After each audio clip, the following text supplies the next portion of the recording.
ఈయనకి అడ్మినిస్ట్రేషన్ సున్నా, ఈయనకి నాలెడ్జ్ సున్నా, ఈయన రియల్ ఎస్టేట్ తప్ప ఏది కూడా చేతగా ఈయనతోటి.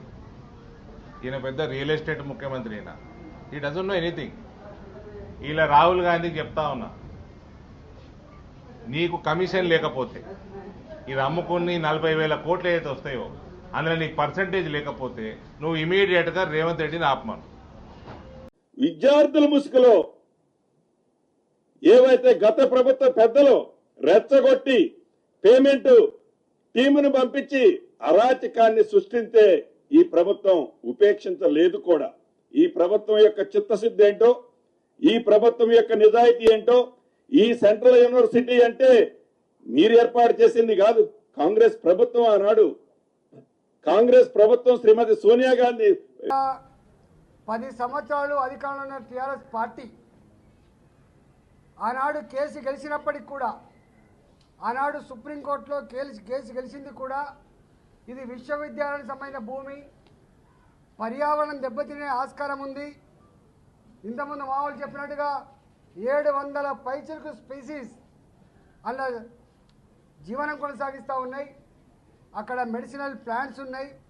ఎకలాజికల్ ఇంబ్యాలెన్స్ అయ్యే ఆస్కారం ఉందని చెప్పి ఆనాడు వాదిస్తే సుప్రీంకోర్టు ఇవాళ విశ్వవిద్యాలయ భూమిని ఎవరికి దారదత్తం చేయొద్దని చెప్పి తీర్పు ఇవ్వడం జరిగింది. ఇవాళ రేవంత్ రెడ్డి సర్కార్ 400 ఎకరాలలో అక్కడున్న జింకలను చంపి, అక్కడున్న నెమళ్ళను చంపి, అక్కడున్న మెడిసినల్ ప్లాంట్స్ని కూడా పీకేసి ఇవాళ కాంక్రీట్ జంగల్ లాగా చేసే ప్రయత్నం చేస్తూ ఉంది.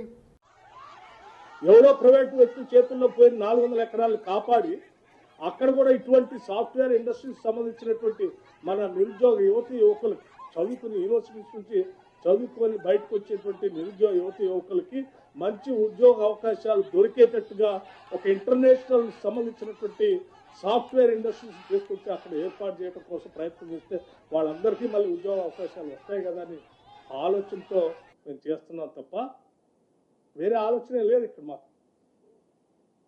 మేము చేసే ప్రతి పని రాష్ట్రానికి ఆస్తులను ఎట్లా సృష్టించడం, సంపదను ఎట్లా పెంచడం, తద్వారా ఈ రాష్ట్రంలో ఉన్న నిరుద్యోగ యువతీ యువకులకి ఉద్యోగ అవకాశాలు ఎట్లా కల్పించడం.